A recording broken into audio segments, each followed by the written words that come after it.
Let's do this. Good morning, everybody. Here we are.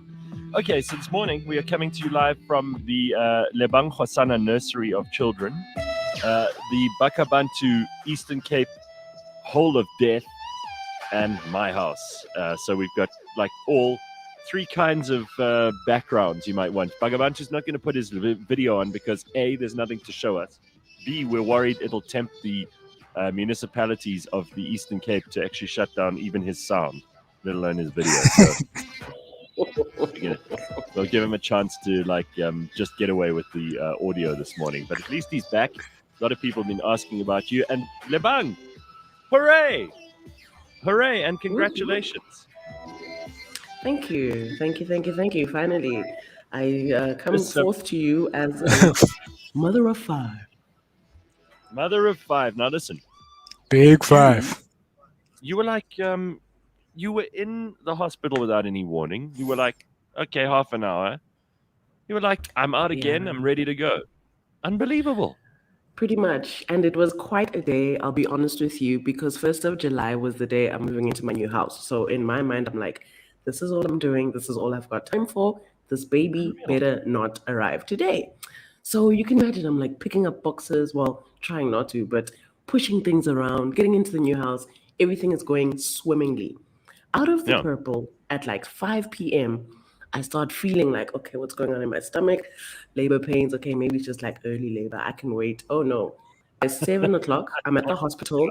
I walk in there at 7. I'm like, hey, guys, I'm about to have this baby. So let's make this snappy. 20 past 7, push her out in like 30 seconds.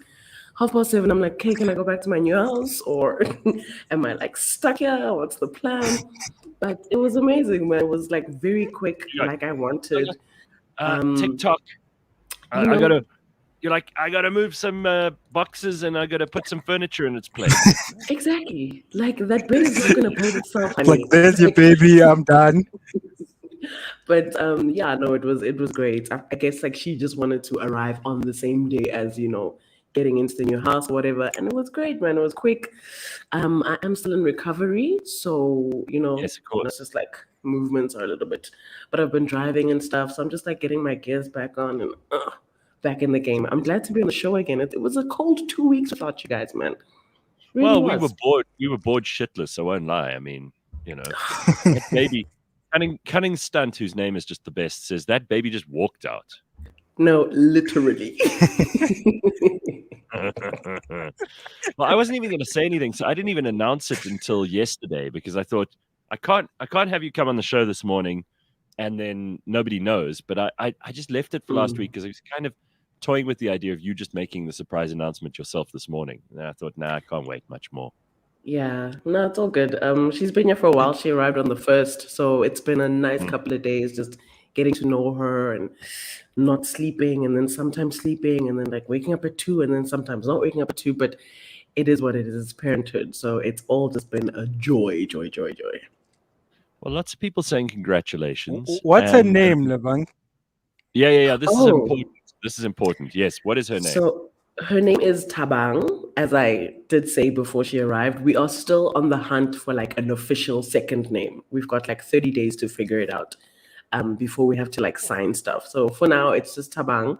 But I'm open to suggestions. If you've got some good positive vibes that you can throw my way, I'm open. All right. Well, you can name her after me. No, why would we do that? Okay, no. I have a really nice name, Gareth. What? Bakh'abantu, like leave that. You do. Imagine that. That's a nice name. So like I said, I'm open, bring suggestions. No, I thought we were closing this one. Like, no, the child's name is Thabang Bushe. Yeah, Khosa. Yeah, Bushe's pretty. We'll see. I've still got some time, but she's here. She's amazing. Everything's going well. Yeah. I like the name Bushe as well. That's a nice name. That's 2 words. It means pretty, right? Vote in the comments. Yeah, no, we're voting in the comments. But what's really been interesting is to see how My other kids interacting with the baby. So I've got like the 1-year-old who's like, "Oh, baby," we'll just slap her across the face. Oh my Then my God. 2-year-old will be like, "Oh, it's a baby." We'll try feed her, pick her up, and then like my big boys are just like, "Oh, how's the baby doing? Where's the baby? Okay, cool. Is she fine? Bye." That's been really Sweet. fun. It's been fun to see the engagement between the big five and how they all interact as a squad. So yeah, dude, I'm literally just like watching every day, learning I like new this. things. You already have a nickname for the whole squad, the Big Five. I love this. This is I Big awesome. mean, Five. if not, why not? You know what I mean? Yeah. Oh, this is Yeah. great. Big Five. Yeah. So meanwhile, Bakh'abantu is still in the Eastern Cape. Where in the Eastern Cape actually are you? I am in Grahamstown, Gareth, or Mm. Makanda as we call it now, because yeah, Yes. we What a are toilet. touching down to our Oh. roots. What a Well, you toilet. can't do that, Makanda, funny enough, because there's no water, Gareth. You can't go to the Oh, toilet. so So the first time I came here, it's when my mom moved here because she works here now. So walked into, I think it was a restaurant or something, and then there's a sign yeah. outside the restaurant door that says, "If it's mellow, if it's yellow, let it mellow. If it's brown, flush it down." I'm like, oh, what's happening here? Then I realized, oh, there's no water. They don't have water. Hmm. And it was just Like Arts at Fest. I don't all. understand this place. This place has beautiful architecture. It's so like it's got beautiful bones, and then it's just got this garbage that just leaks out. There's donkeys, there's potholes, there's poor infrastructure, but like the buildings, the schools, it's supposed to be like a beacon of the Eastern Cape, and it's a shithole. Oh wait, Yeah. I can't say Well, that. It's what no, 30 you can seconds have say passed. shithole. We were talking about this yesterday. Now, I really feel like we have to actually address these things because otherwise, as I discussed with Mash yesterday, we were talking about this conversation I had with a friend over the weekend about Lagos and what Lagos is like and what an absolutely horrible toilet place Lagos is, because there's no infrastructure, there's no water. The building gets like the one building gets power in the afternoon, the other one gets power in the morning. Um, Even the smart parts of Lagos are like disgusting with half-built things, and infrastructure's just deteriorated horribly. And when one government comes in or one president comes in, then all the contracts just end, whether they've got a term of reference or not. And there are bodies floating down the river.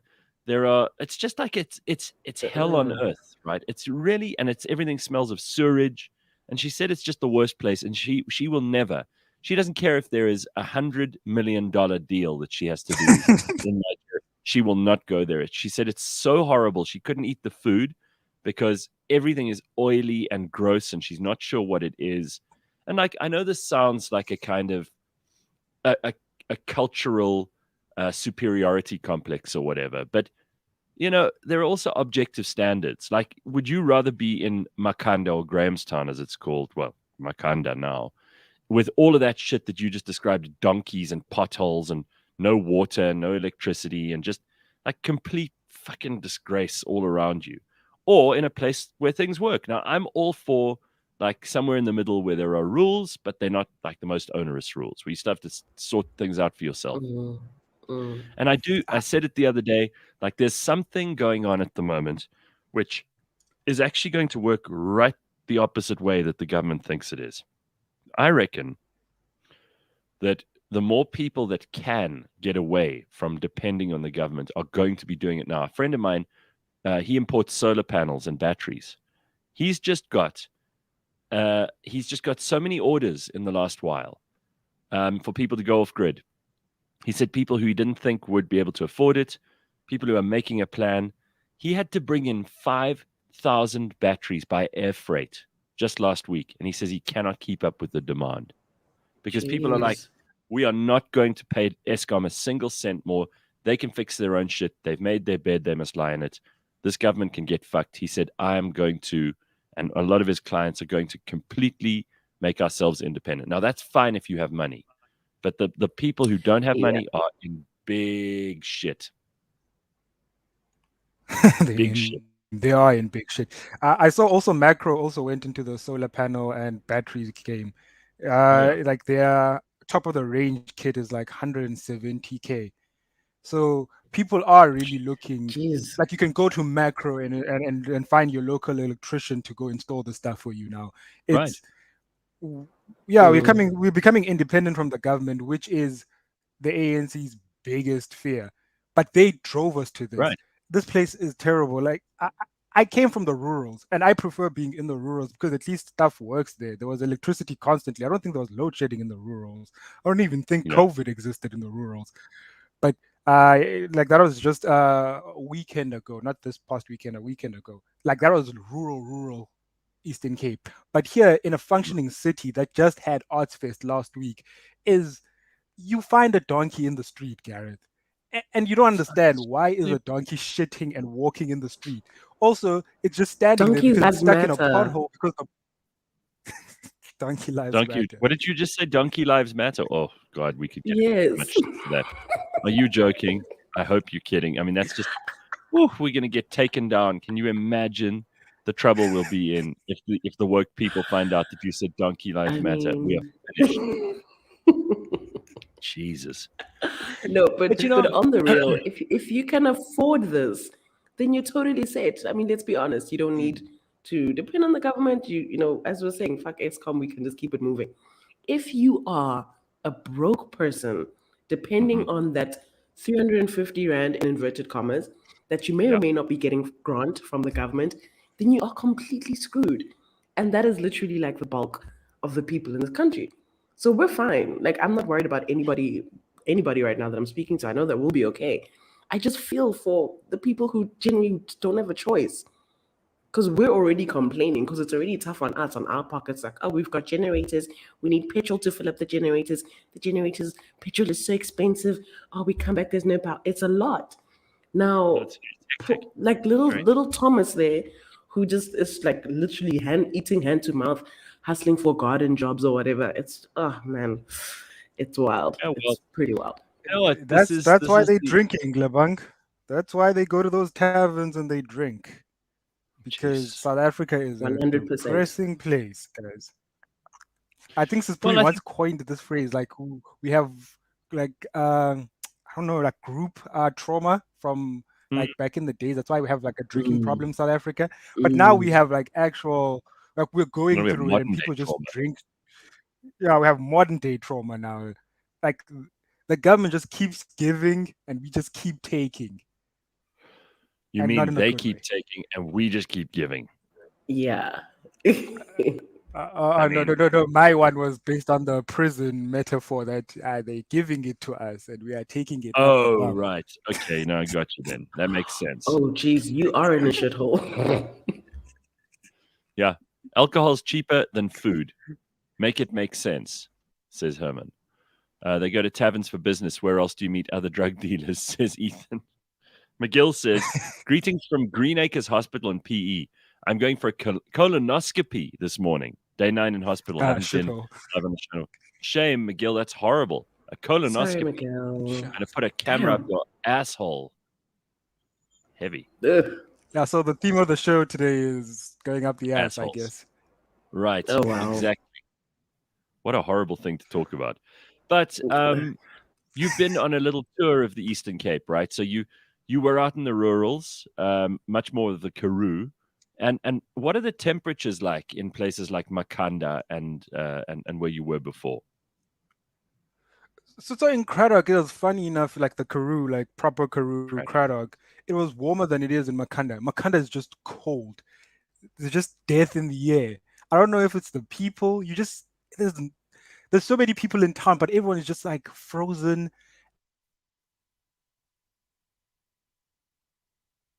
It sounds pretty much like it's inhospitable. It shouldn't even be good for human habitation. Mm. Yeah, you're not doing well for the PR of any of these No. places. I mean, I think you've Not just at ruined. all. Did I my think you've mic just go ruined. off? I Yeah, think your my mic mic went off. went off. I think you've just ruined the chances of the ANC in the Eastern Cape in the next election, Bakh'abantu. It's all you. You have single handedly done this. You've damaged their opportunities. They were so ready. I think his mic is going on. Anyway, Yeah. why is it? This is why municipalities want to tax people with solar energy. Yeah, of course they do, but they're not going to be able to because it's got nothing Yeah, to they do with it. can't. They can't. And let them come, let them try. I reckon people are at the point now where we will just do them damage, you know. Like they will Yeah. get violence. They will be met with But violence. look, they will try. Don't doubt that. They will definitely attempt to get in on that because that's what they do. They want to get in on every single thing. Most things that have nothing to do with them, especially if it involves money. They'll find a Yeah. way to say, hey, but the rules are. So No, hopefully not. we've got to cut the supply because that is the problem. They're addicted to our money and we've got to cut the supply. It's finished now. We don't have any more to give them, so they can't tax us more. You can't tax something that doesn't have anything in it, right? So Exactly. I wanted to talk about something that I think is quite interesting. And it has to do with design. And I thought, Lebang, this is something that you've had a lot to do with in your career because you've been in advertising and marketing. And I want to just ask you whether you think there's something weird going on here. Let me just get Bakh'abantu back on. Okay, you back, dude. Yeah, I'm back. Bakh'abantu, you there? Yeah, I'm back. Come Okay, in, Bakh'abantu, over. we can't even connect with you properly because that shitty place you're in. What a toilet. Exactly. Like I just saw my sound just go dead, and then I just decided to leave and come back. Unbelievable. All right, so I want to ask you about something because there's something that came up on a thread on social media yesterday, which is worth inspection. So I want to hear what you think of this, whether you think it's some nefarious thing that's going on or whether it's just pure, like, it's part of the process, it's the evolution of stuff. And both of you have been involved in marketing and branding. So I want you to look at this. Give me your straight up opinion, right? Here is what logos have changed to. So I'm talking about design logos, brand logos. So that's on the left, you can see Yves Saint Laurent, which has changed its branding to just Saint Laurent, right? And it's all in this very straightforward block lettering. It's like I suppose you'd call that an Arial or a sans serif or one of those fonts. Balenciaga has changed as well to almost the same as Saint Laurent. Burberry has changed its font that its logo is in. Berluti, Balmain. Now, what do you think is going on here? Because they all look the same on the right, and those are their modern versions, right? Now, here's some others: Revolut, Facebook, Google. I mean, some of them haven't even changed so much that we would have noticed. But when you compare the old logo to the new logo, you'll see that they actually have changed quite a lot. And I want to know whether this is something we should be worrying about, something we should be thinking about, something that should be taking up more of our time, our attention, and what you reckon is actually going on here. Because there is an argument that the new logos, the ones on the right, are sleeker, more streamlined. You can read them better on a screen. And there's actually nothing wild going on here. There's nothing that you need to be concerned about here. And then other people will say, well, the individuality is being removed from these. And there's a bigger story about what's actually happening in the world of art because we're now so interconnected and everything has to be so accessible to everybody that actually the creativity, the individuality, the design has been pulled out. And now there's this like worldwide universalist kind of font of people in 2022 and too much So of there's a any word kind for it. what is it? Aesthetics. It's called aesthetics, where things have to look clean and simple and Sleek. minimalistic. I mean, have you seen Kim Kardashian and Kanye's house? It's like one piece of furniture per room. It's minimalist. It's like this new vibe where everything needs to just come across in like a nude color, beige, light browns, blah Right. blah. We're kind of, I guess the world is like moving into, yes, on one end it's sad because what it's doing for creativity is exactly that. It's, I want to splash the reds and the yellows and the purples, but oh no, you'll come across too McDonald'sy, so let's go for like a light brown and like a beige and a nude. I mean, what That's you're the saying vibe. so it's probably true. I mean, it sounds horrible. It's like you've ripped the heart Yeah. and soul out of anybody who's just slightly different and anything that speaks of individuality. But look at this. Yes. So Yes. these are all the cars. There's a BMW, there's an Acura, there's a Volvo, there's an Audi, there's a Mazda, Volkswagen, Mitsubishi, Mercedes, Jeep, and Toyota. And to me, Copy they look paste. almost They look the exactly the same. same. There are some small Mm. differences on like rear windows, but otherwise they look like carbon copies of each other. It's like someone went and copy and pasted the most boring design they could find and just replicated it, put a different badge on it, and said, Mhm. selling different cars. But they're not different cars. They look exactly the same. Tell me that isn't a little bit concerning. It's scary, dude, because what kind of world are we going to be living in the next 10 years where we all have the same plant in our houses and the same wall color and the same sofa style? It's really just the stuff that we're Boring. being fed. We're all Boring. just being, you know? You just moved into a new house, Lebang. So you go and shop for furniture now. You're going to find all the same looking shit in every store you go to. It's this minimalist Yeah. stuff you're talking about. White, Yeah. black, gray, or like light wood. You're not going to find Yeah. anything Yeah. that is even slightly, character driven. That's There's slightly no more more color in the interesting. world. No colors. No, we don't want. It's We don't want very any of that. sad. You go to Pinterest and you're like, let me get inspiration. And Pinterest will show you, aesthetically appealing things for the 21st century, things that will, look cool on your Instagram feed. If you take a picture in front of this mirror and then that plant in the background will get you more likes. This is how some people think. And you end up I literally reckon. getting the very same things. We all have the I same reckon things. this is also those marketing research groups, right? These people, these Yeah. fucking boring, awful people who are paid to do market research, and then they go out and they ask people questions, and people don't know what they want until they see it, and they say to these people, "All right, let's design the perfect shelf. We're going to get feedback from 1,000 people, and then we'll put, of course, 1,000 people. Everyone has a different opinion, but then what happens is they take the middle of all of those opinions, the average, the mean, and then they put it together, and what you get is the most boring shelf in the world.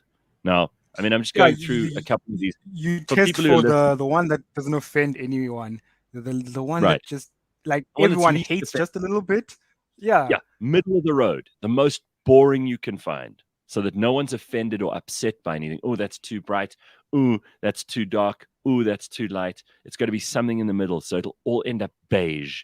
And as you called it, Lebang, nude, minimalistic. This is what happens Yeah. when the accountants and the auditors and the marketing research people take over every business, including the creative arts. So here's a old London telephone booth, the red one, right? Which was attractive. It had a it's beautiful very look. It was iconic. very, very iconic. It's got This is personality. right. It was London. You knew when you saw that you were in London. And on the right is one of the modern ones, which is grey and industrial and boring and functional and fucking ugly. And then you look at this. This is the idea of modern art on the left, which is like a urinal, which was actually an installation at the Museum of Modern Art not so long ago, with some graffiti on it, the pipes broken off, and that was what some people would call modern art.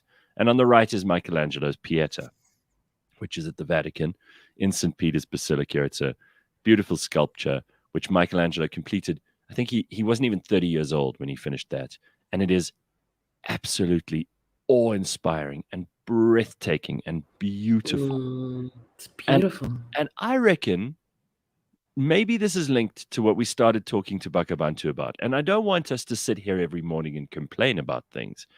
But like what Bakh'abantu is talking about in Makanda, in Grahamstown, is just a total... They've stripped away all the joy of living. Nothing works, and there's nothing beautiful. And then they have the cheek to have an arts festival there. And I can only imagine the toilet plays that were put on, like struggle plays and anger and like people complaining and bitching and moaning and like sad things and stories of like abuse. And who wants to... Where's beauty? Like, where is beauty? Where is magnificence? Like, Where where's the is... celebration of life? Yeah, and where is this whole idea that we can be transcendent?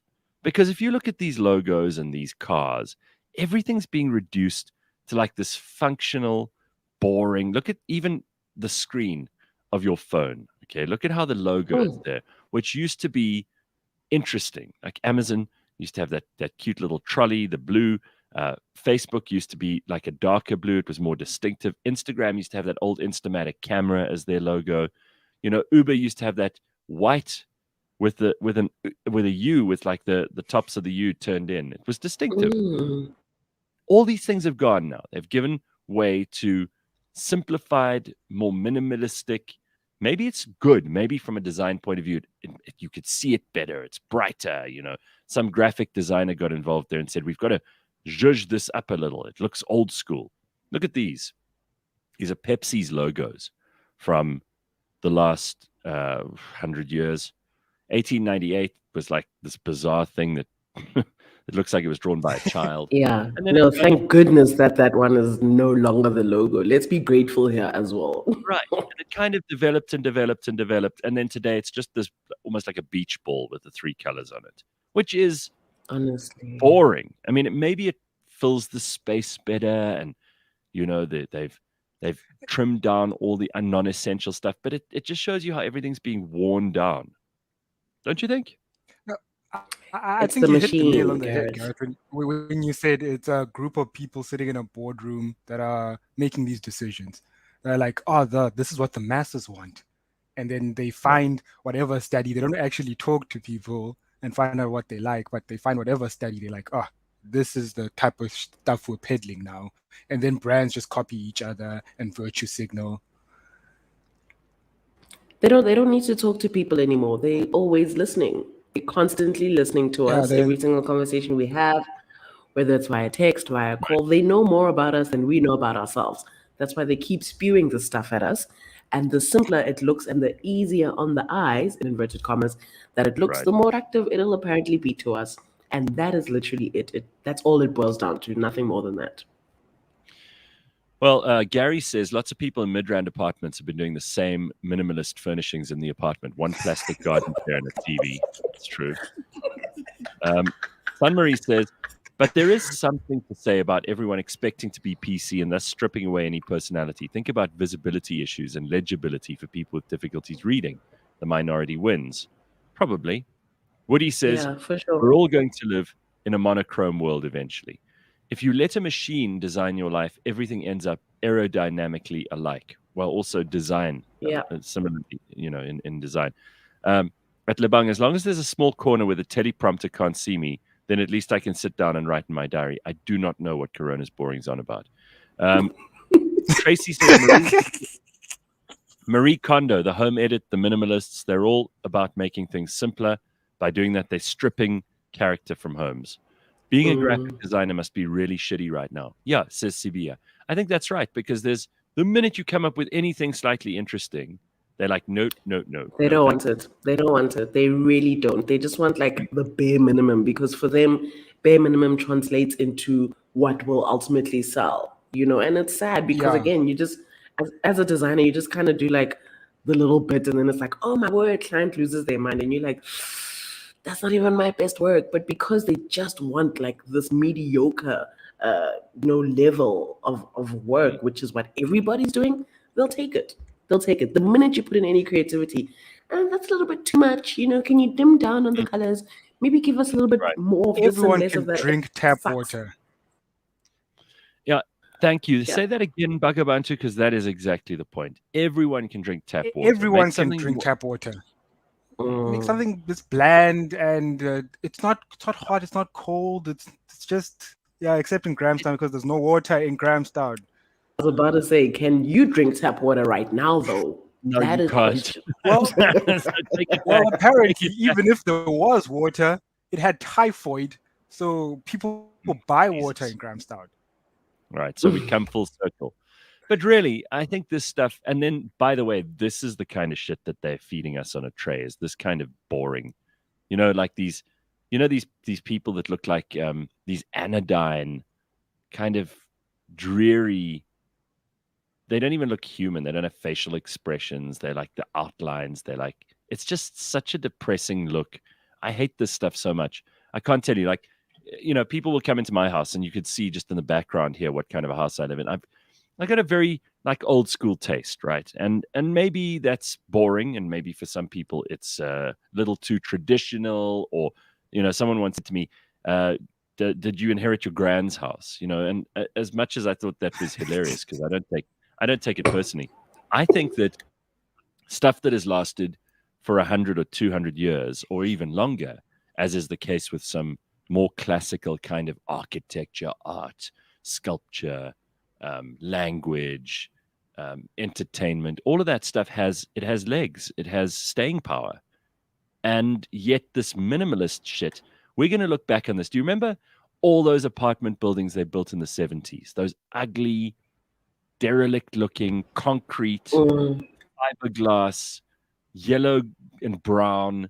You know the colors that I'm talking about? Those apartheid buildings that they put up.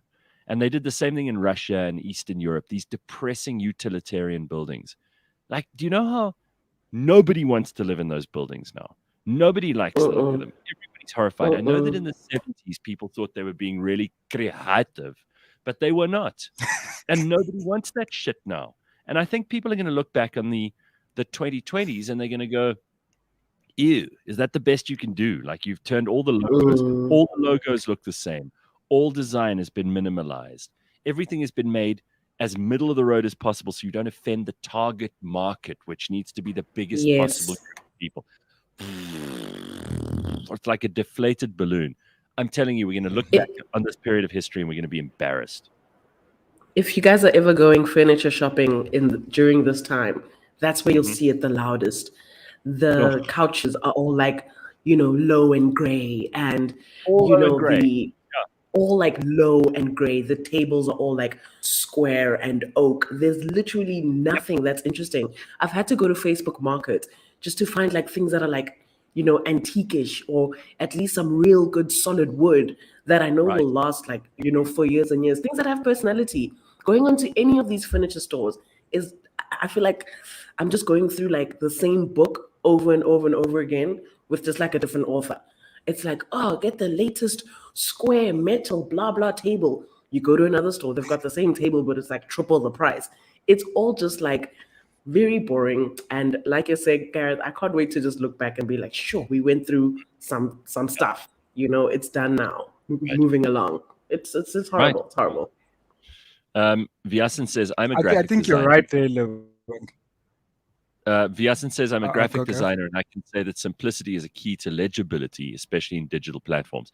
Look, there is some argument, and this is why I'm saying I didn't completely trash all of that stuff. There are arguments for those logos that would be about, fitting on the screen, being legible on a kind of screen with small pixels, the best possible clarity and contrast, and we get all of that. There's a good argument for that.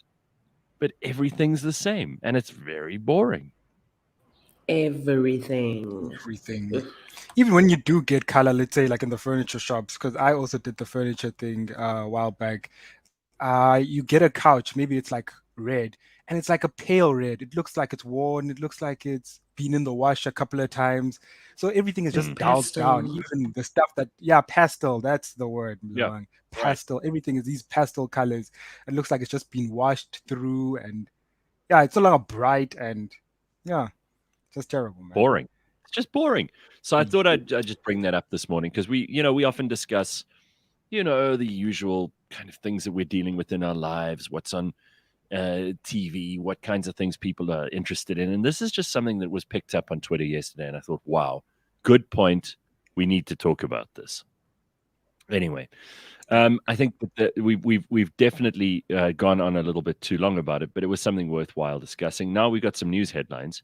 According to Cyril, who's finally spoken out, we don't know what Cyril's been doing, where he's been. Nobody seems to have any idea. He's always shocked by everything he hears. But the president of South Africa says there is no reason why South Africa should have to endure power cuts, given the skills and resources at the country's disposal. That's according to him. Yes, Mr. President, we do have the skills and the resources, but guess what we have? Terrible management. And guess who's in charge of that management team? You freaking person. Oh, this is so frustrating. I can't believe you just said that. Like, oh, how is this happening? Do something about it. Really? So he made these remarks in his weekly letter to South Africans. I mean, I get so furious just reading these words. He's promised an announcement of additional measures to ensure a stable electricity supply. The president says generating units will come back online this week, easing the current power shortfall. He has pointed to current interventions such as renewable energy. That's going to help. Yeah, we will, but we'll get it for our own houses, not for you. He's also said that Eskom is making land available for private investment in renewable energy projects. He says law enforcement agencies are working hard to tackle sabotage, theft, and fraud at the power utility. I thought of this yesterday, and it just sent a shiver up my spine. And I think you guys probably will feel the same way, but tell me what you think. Now that these Eskom workers got their increase, right? Now that they know they can hold the whole country to ransom and they'll get what they want, they're going to do it again. That's the They're not problem. going to stop now. The problem It's with a taxi extortion. driver problem. Yes, exactly. The problem with extortion is it doesn't stop. Like if you let someone extort money from you once, they're going to keep doing it because why would they stop? To them, it's like regular income, regular increases. I don't need to stop doing this. This is perfect. Oh, it'll definitely keep happening. That's for sure. Like all we've done is show them that they control us. They literally at this stage have the power, excuse that fantastic pun, but they control us. Really? Because all they do is say, you know what, we're just going to switch this thing off and then you guys will see what you do. Listen to people while for like 2-3 weeks on Twitter. Oh my God, until they get what they want.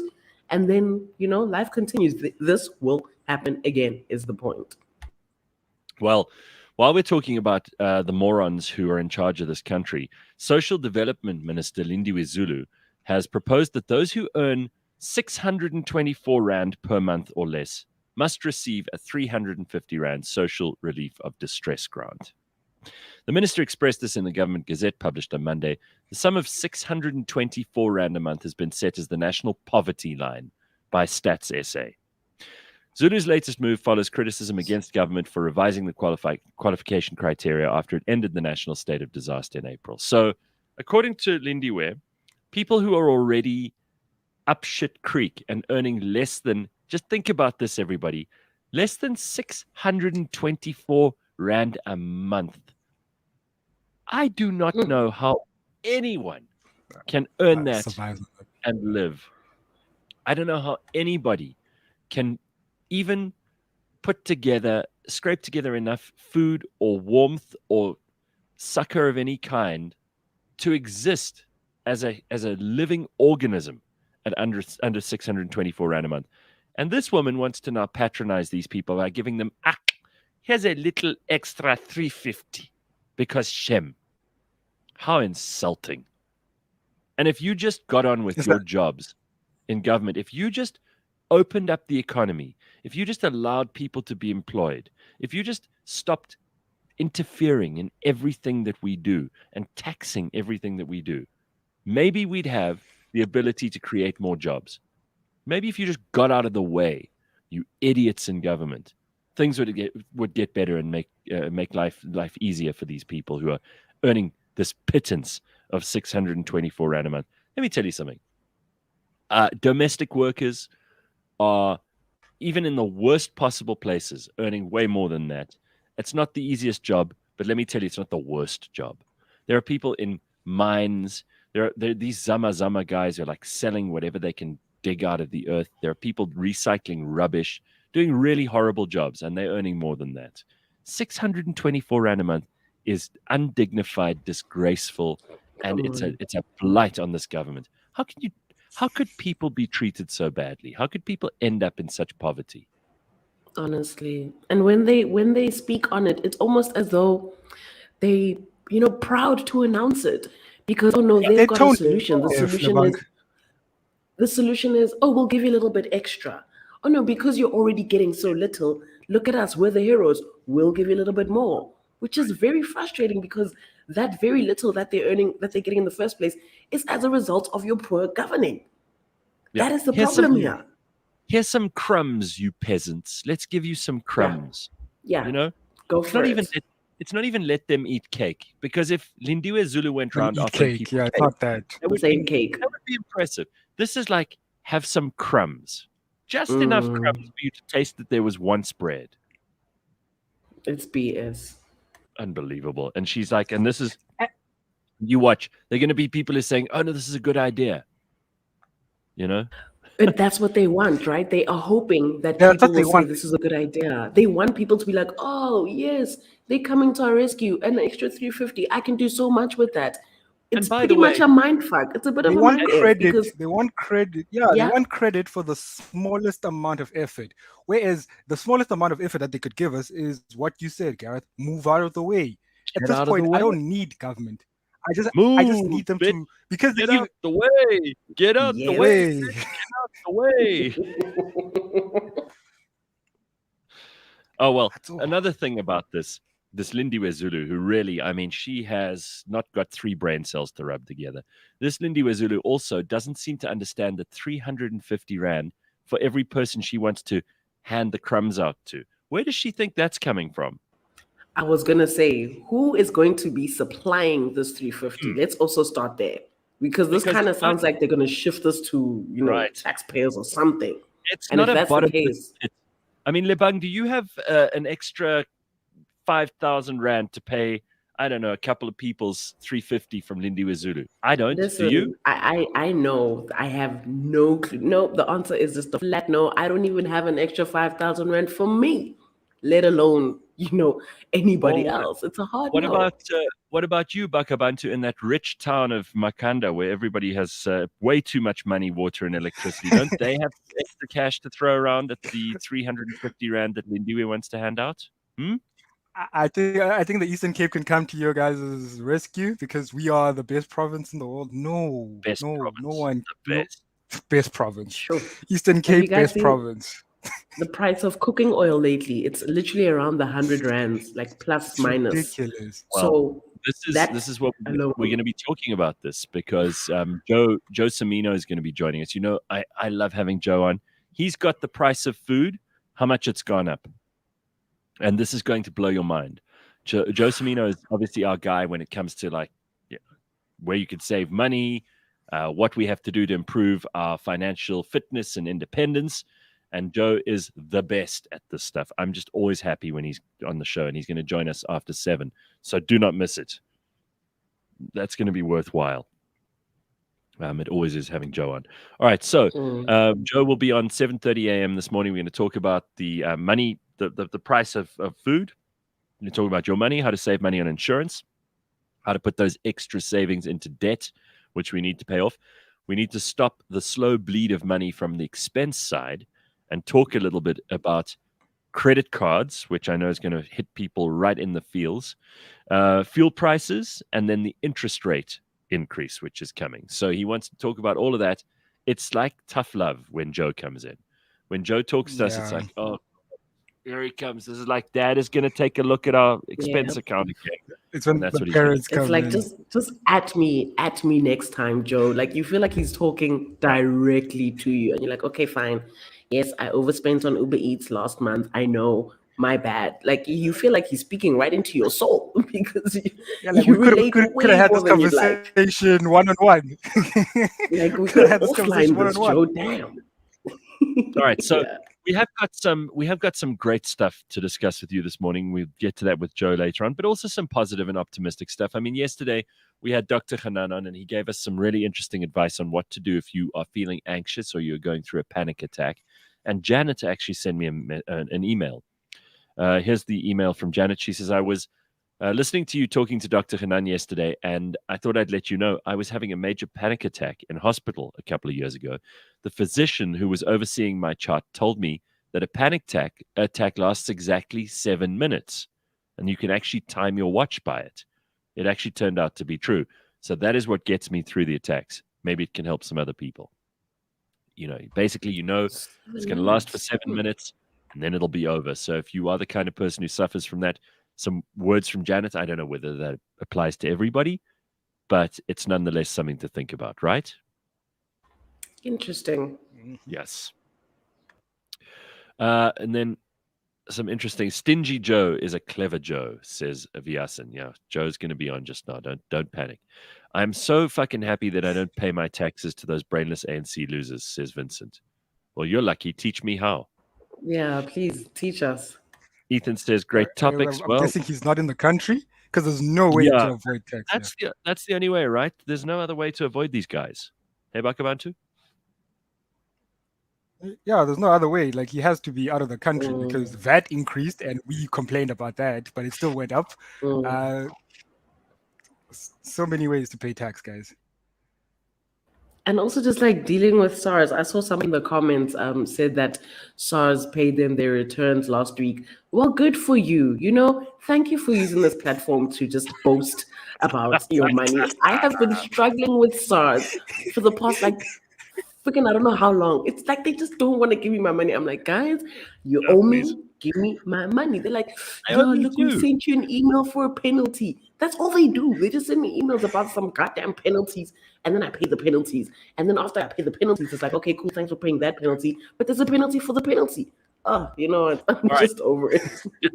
At the risk of like turning Leanne had this to into take them to court, to actual court. that's right. Yeah, she had to take them to court before they'd give her No. money. And yes, Oh, she paid them more than they deserved. And they listen. Let's not even go down this road because I find it yeah. depressing. It's too early in the morning.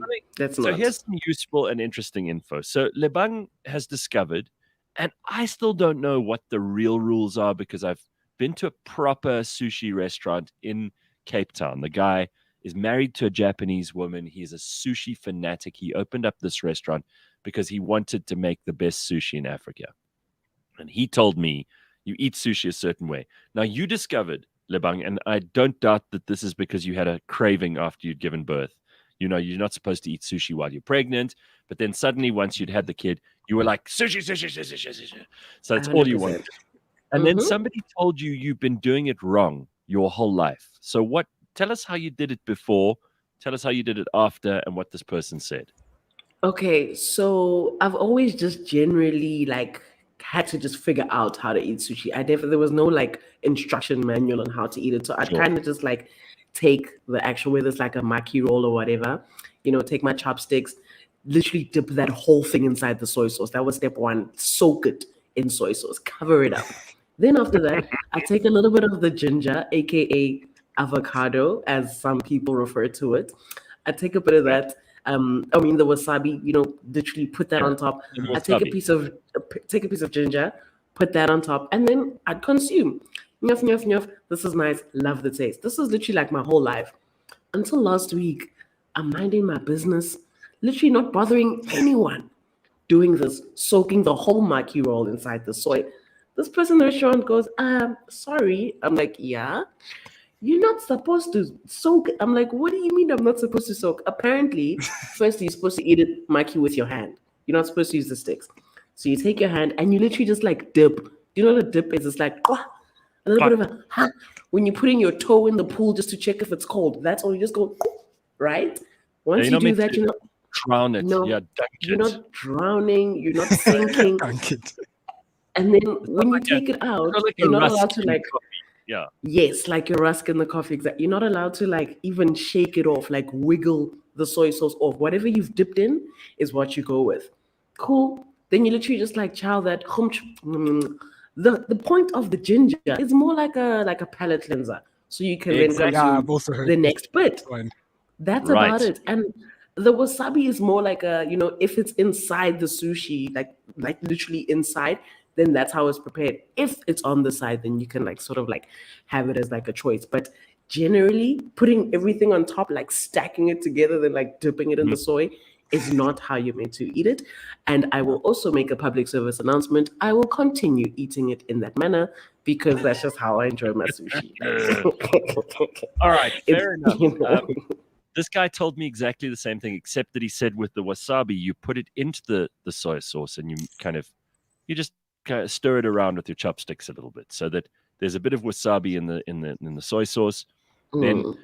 it's supposed to be, and Ethan is correct here. Traditionally, only the fish is meant to be dipped in the soy sauce, not the rice.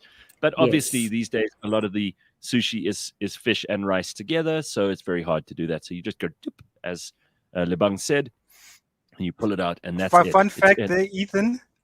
If it's just fish, it's not sushi. It's sashimi. Sashimi, correct. Very good. Aha. Hey, Yeah. look what can come out of the shithole. Aha. Love it. Look at that, exactly. Carl says you're supposed to eat sushi off the flat stomach of a beautiful naked woman. Don't you guys remember Kenny Kunene taught us that? Of course. Kenny Exactly, along Kunene, with back it, in the days just of like how you're supposed to take shots. Yes, correct, exactly. Yes. And then a couple of other people hopping onto this one. Fuck, I miss eating sushi in Cape Town, says Ethan.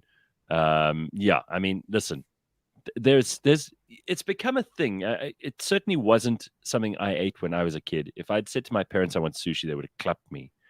There was no way that was ever on the menu. But now, because it used to be also you could get sushi only at a sushi restaurant. Now everybody serves sushi. Have you noticed You that? can get it at Pick and Pay. You can get it at Yeah. ShopRite. When you walk in, it's in those little plastic things, and there's a little bit of wasabi, and there's a little packet of soy sauce, and there's some ginger, and you can just buy it on your way in. Nice, huh? On the go. Yeah, exactly. Yeah, no, our kids are definitely spoiled. The first time I laid eyes on sushi, I was like 13. My dad had come back from like a golf game, and I was like, "What is that?" My 8-year-old right now, if I were to like ask him what's his favorite food, he'd say sushi. It's just Right. ridiculous. They're extremely spoiled. It's our fault as parents. My parents have never eaten sushi. They don't like it. They don't know about it. It's not something that's in their world. And therefore, when we were kids, we never had any. Now, I know for a fact that my brother loves it. I know that I love it. I know that my brother-in-law loves it. But it was never a thing when we were kids. And there was no chance that we never went to a Japanese restaurant or a sushi restaurant. We were never given that option. Yeah, now it's quite the norm. It really is. I mean, apartheid people government are allowed exploring Japanese more. restaurants and You see, Chinese Bakh'abantu, restaurants. we had to come full circle. The apartheid government, they didn't allow sushi because it was too much fun. We weren't allowed to have fun. They wanted it to be miserable all the time, right? Yeah, no, straight up. But there's levels, guys. I don't know if you remember that video of the lady speaking about like buying sushi at Pick and Pay and buying sushi at like ShopRite and Spa. Who does that? Like there's levels. If you're gonna go to ShopRite. like a boxer store and get yourself a 6-pack of milk and pass by the sushi store, you better check your life. Oh wow! I suppose it used to be like a statement of your position in society that you ate sushi and that was your favorite meal. You know, it was like something people boasted about. I don't think that's true anymore. Now it's everybody's game, right? Yeah, I think So Parallel Parking says if sushi is not eaten within minutes of its making, and it should be made right in front of you, then it is not sushi. It is just more aerodynamic fast food. Yeah, I don't know that is about true as well. aerodynamic's not the right word, but I get what you're saying. You've used that word twice incorrectly, parallel parking, but then Yeah, that's fine. because sushi is nothing. It's not aerodynamic. No, but it's a temperature thing. Like if they make it in front of you and you like eat it immediately, like that's when it's its freshest and that's the temperature that you should be consuming it at. The minute you do like the takeout thing and then it's still gonna be in the car, then it gets home and it's warm, it's over. You're not eating sushi anymore. Or when they put it on ice to try and keep it fresh. No good. Dogoza No. says sushi is amazing, but I doubt that my parents would know what that is. Exactly. So I think all of our parents, more or less the same WhatsApp group on that stuff. Our parents were told that certain things need to be cooked to death. So to them, sushi is raw fish. Same with lamb chops, pork, etc. When my in-laws braai lamb chops, we call it grijsvlees, awful. Yeah. Mm-hmm. You know, when it's mostly black and the fat has been burnt so that it's not just crispy, it is solid. It's almost like True. not good. It's, By the way, Lebang, it's true. have I got news for you? In the next hour, I'm going to tell you something that you're going to want to hear. You're going to be so pleased about this. It's going to be great news for you. We'll talk about it in the next hour. It is 7 o'clock, everybody. Up and at 'em on this Tuesday morning. It's the 12th of July. CliffCentral.com. We got your back this morning, looking after you, taking care of you, and bitching and moaning a little bit about Makanda and minimalist logos and raving about sushi. You know, we got a whole bunch of things to get through, and there's lots more to come. Stick around, including Joe Cimino, who's going to help us sort out our money. I hope. This week on the Auto Trader podcast. It's not the crash that kills you. Mm-hmm. It's the sudden stop that kills you. Your body just can't handle 55 Gs. Yeah. So the point of all these safety features is to slow the impact on your body down. Yeah. increase the time of the accident, essentially. Increase the time of the exactly. Delay the time of the accident to your body, and let the rest of the car absorb that All of energy. Yeah. Side impact bars, crumple zones, so other stuff do exactly that. Airbags do that. It kind of takes on the energy in your body moving forward. Catch us every Monday at 9 a.m. on YouTube and on autotrader.co.za.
Just because it's about technology, connecting your business to the rest of the world doesn't mean you need to send rockets to space and use complicated solutions. Want to simplicate things? Well, join Jaco Voigt, who is the CEO of Catalytic, on the Unbundled podcast. With skin in the game and a keen focus on educating and assisting you and your business, Jaco decodes all the aspects of connectivity, security, and cloud solutions. Unbundled is brought to you by Catalytic and is available on cliffcentral.com, Apple Podcasts, Google Podcasts, Spotify, or wherever you get your podcasts. That is right. You don't want to miss Jaco. He's on live this morning, Catalytic, and you can find out more in Unbundled. It's all happening this morning. Don't miss it. That's one of the things that is coming up today. We've also got Joe Cimino, who's going to help us with our money in just a little bit. Lebang Hosanna is here. She is now a mom of 5. She gave birth on the 1st of July, and she's already back at work on the 12th. Slow clap.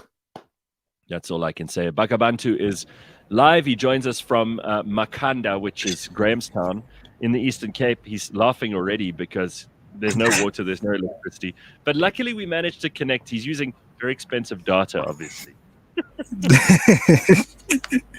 All right, dude. Dude, the one thing that seems to be off is the load shedding schedules. For some reason, they're not accurate because it's stage 4 now, stage 5 in 2 hours. Yeah.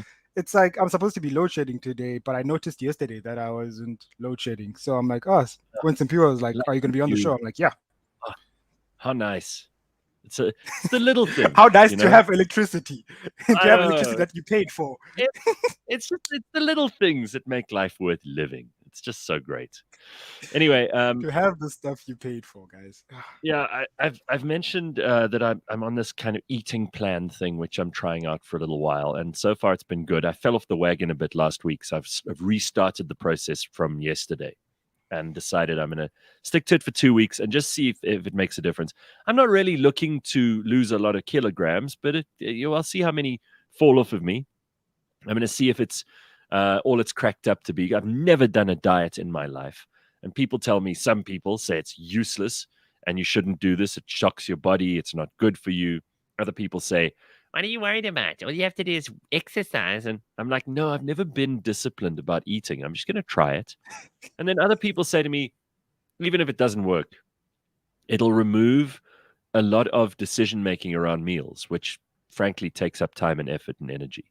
And that is something I've realized. It's like when you have an eating plan and You know that you're having this for lunch, this for breakfast, this for supper. It makes your life so much easier. You don't think about it. You know what you're allowed, you know what you're not allowed, and that's all you eat. So you just don't. When you do your shopping, it's so much simpler, and it's really worked out very well. So that's So one cool thing. I make lists for everything because I went through a Jimbo phase where I cut out sugar, I cut out milk, I cut out all these unnecessary calories, and I was like gymming and protein and whatnot. And then I dropped Yeah. the gym, and then I just kept the lifestyle. You don't need sugar in your tea. You don't need like you don't need this other stuff. Like you don't need like a ton of oil to fry everything to death. So then after that, Yeah. it was just easier for me. I just have a list. It's simple stuff, and I don't just Right. buy out of habit. I Right. buy what I need. Yeah. Well, that's also so. Here I'm having. I don't know if you've noticed this during the course of the show, but this is plain black coffee. You know, like they call it an Americano. Look, it's nice coffee. Americano. I mean, Hmm. after after all the years of being told by everybody that I had a Philistine's mouth and that I had no ability to differentiate between good and bad. And this is especially true, obviously, whenever we would talk about coffee. Certain people who will remain nameless because they were coffee snobs would say to me, "Oh, I can't have that coffee, and I can only have this. And why do you put sugar and milk in your coffee?" I don't know that I'm going to Yeah. go back to coffee without it being plain like this. I think I quite like plain black coffee now. It's amazing how quickly you get used to that stuff, right? You get used to this stuff because that's how I take my coffee. Also, it has to be real coffee because at work they used to give us re-coffee, and Right. I used to make a Yeah. point that it's Ugh, not coffee, guys. It's written re-coffee. It's no. literally on the box. There's no way it's written coffee. It's re-coffee. So Correct. I used to bring my Well, own coffee. Bulelo used to like he would bring a plunger and he'd bring his own grounds and they'd be a single like batch Kenyan fancy stuff. And if you brought him like one morning I made the mistake of picking up a cup of coffee for him from like I don't know Motherland or Costa or one of those places, and I brought it Yeah. in for him because we had a meeting and I thought, well, let me bring him some decent coffee. Oh, well, it was not good enough. He didn't want it. I mean, I think I auctioned it off. I was like, who in the office wants this coffee, which cost me like 30 Rand or something? And Bulelo was not interested. So you get your coffee snobs. But Lebang, you're going to be thrilled. So we've been talking about this nonstop. And I kind of get the feeling that Steve is on the same page as me. So here it is. Steve says, "Take a lot are delivering my air fryer this morning. Let's see what this hype is all about." Oh my God, Steve, I'm so proud of you. I'm doing it too, Lebang. I've taken your advice. I'm going to try it as well. So I got, Are you serious? I didn't order an expensive one. I think it was 800, 900 Rand. So I hope it's not a total piece of shit. But if they deliver it this morning, which is hopefully what's going to happen, I'll be able to report back by next week. I'll tell you if I've made anything with it, whether it's working for me. We'll find out if all the hype is worth it, as Steve says in the comments. Welcome to the first day of the rest of your life. Your life's Thank about to change. Start you. with things like toast, bacon, Right. things that you Right. just sort of throw in there and just watch your world just evolve into this amazing we go. little place. You're gonna love it. You're gonna love it. You're It's gonna love it. it's called a toaster, but now why are you throwing your toast in an air fryer? Because Put it the just toast in comes the out so toaster. much crisper. There's just a way that crunch, that Please do not get her started. She's going to talk about this for half an hour, and then we're all going to go crazy. I mean, I can already see. Bakh'abantu, But listen to already- me. no, brother. I will not die on this hill. I am also a fan of an air fryer. You can boil your eggs in an air fryer. It does so much, especially for us who don't have a conventional oven, because air fryers has existed, guys. A conventional Right. oven, if your oven has a fan, it's an air Mm. fryer. But Yes. Right. yeah, just small on top of your counter. Yeah, Throw that your makes roasts sense. in there. Throw your freaking eggs Ugh. in there. Man, Yeah. throw it all in there. Like All right, stop. literally Lebang. on the Look at her. go. You've If got her you so have a excited. meeting, and you're running late, literally just pop some eggs in there, pop some toast in there while you're running out. Just and thank me later. And no, I'm not yet sponsored by anyone. These air fry companies haven't hit me up. This is all free advertising for them. So thank me later. They should. They really They should. should. All right. Cabello says, oh no, Gareth has joined the cult. Herman says, 15-minute roasted chicken without oil. Your life is about to change. Ooh. The tales of the air fryer have begun, says Tabo. Yeah, but we're going to stop it now, so don't worry. But I just thought, after Lebang last time, I was like, well, there's no way I'm going to let her talk about this again without trying. Yeah. This is the last time I talk about it, by the way. Like, the next person to talk about it is Gareth. Gareth will give us his feedback. And then I'm going to invite him. I'm going to invite him onto these Facebook air fryer recipe groups. Oh, lifesavers as well. There's like 40,000 members in those groups. It's the best. All right. Well, propaganda says coffee has become so expensive. Plain black coffee without sugar will make me give up coffee. Yeah. Listen, if you've ever been to Cliff Central and Jane has offered you a cup of coffee, you know, it's not great. Is Ricoffee really... coffee? Side note. It's not coffee. So we used to get like coffee. No, we're not calling that coffee. We used to get like super cheap stuff in the tin. You know what we're talking about. This is what Bakh'abantu mentioned just a moment ago. But we decided that that's so rude. If your guests come in and they ask you for coffee and you give them that's insulting, right? Horrible. It's cheap. It saves you a couple of rand on the bottom line, but it's just horrible. It's so lacking in hospitality. So we upgraded, but we're still doing instant. We used to have a very fancy coffee machine, but I think people abused it. And those pods, we used to go through like tons of them every day. So we decided, no, this is not going to work anymore. We still have it. It's in This the is what I heard storeroom. from Sis Pumi last week. Yeah, it's in the storeroom. Collecting Where is it? all Because I would the hook it dust. up. Do you want to hook it up for us? Please do. It's very fancy, extremely fancy. We have actual coffee in the office, and I don't know about this. Yes, but it's in the storeroom, and it costs too much to operate. That's what I was saying. Like either you get these pods, which are way too expensive, or you used to have to buy the ground coffee and make it like a barista kind of machine thing. Listen, we are not a coffee operation. We are a content creation and distribution business.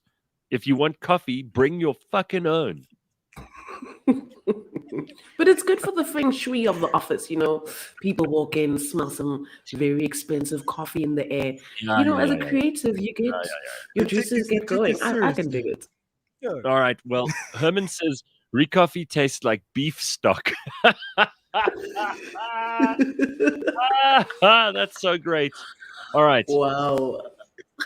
Oh man. Here we go. The horror says, quick question off topic. Gareth, have you ever considered moving to soap peel prime destinations like Australia, the UK, and don't forget New Zealand?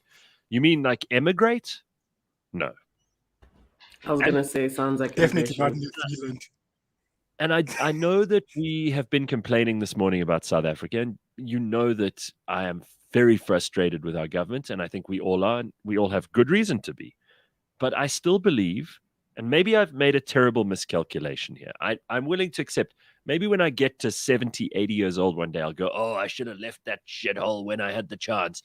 But I've always decided that the place I can make the most difference is here. The place where I want to be is here. The place where, oh, these are my people. This is my home. This is where I like to be. And I know that sounds sentimental and stupid, and I'm not a patriot. I'm not like one of those people who sings the anthem from beginning to end and goes to rugby matches and waves a flag or any of that shit. That doesn't turn me on at all. I could care less about that nonsense. But this is the place where I want to make the difference. This is a place where I feel I want to be. And even though there are lots of challenges, you know what the government never admits they've got problems. It's always challenges. But I would rather have those than live in a flat in London and be miserable for way more months of the year because I hate winter than I am here.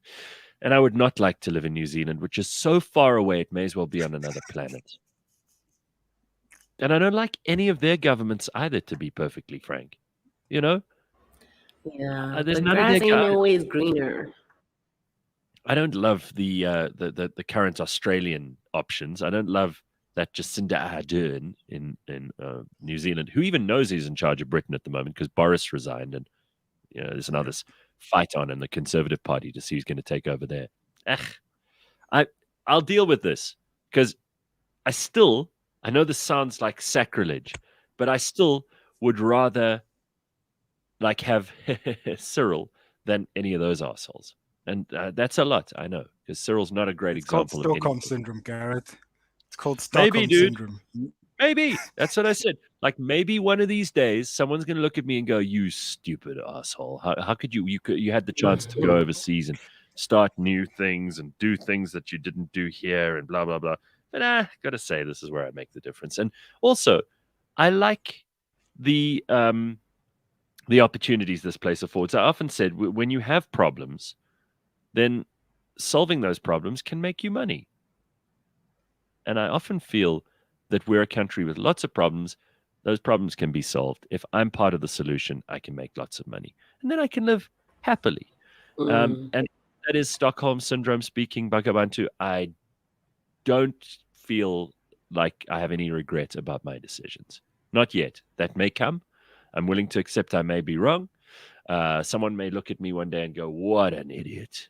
What an asshole." But it's that's in the future. Who knows? A number of people that end up immigrating, for similar reasons, like, oh no, South Africa's gone to shit or whatever. Yeah. They actually end up, for lack of a better word, regretting it because they realize that, and as crappy as South Africa was, that crap smells great compared to what they're experiencing now, which is, they're in this world that they really know very little about, and it's not their home. There's something about being at home, right, where you're like, I'm in the shitter, but I can solve this. I can find a solution. Whether it's, sorry, I'm on a roll. Yeah, Whether everyone it's, loves I the can smell call of their somebody own up. shit. Like, no, but real talk. I saw a video of this older couple that actually left South Africa to go live down under, and they hated it. Like they couldn't, start their own business. They ended up being like bus drivers, and they felt really like let down because in South Africa they were afforded more opportunities. It's like, dude, you should have just hung back and done your thing in South Africa. Then I know it's not great, but I just think that the whole world is in a bit of a mess at the moment. I mean, look, in America, they've got inflation, they've got fuel price increases. It's going on everywhere. And governments all over the world have mismanaged everything that we gave them to do. And I don't want to turn this into a one-trick pony show where all we do is talk about how stupid governments are, because we could go on all day, but I do think it's boring. I want to talk a little bit about something that we don't address, and I get into trouble with a lot of listeners for this, but the YouTube algorithm, and I know that Bakh'abantu's been looking at this. There are videos online that will show you how this whole thing works. You have to like and subscribe because otherwise the show goes nowhere.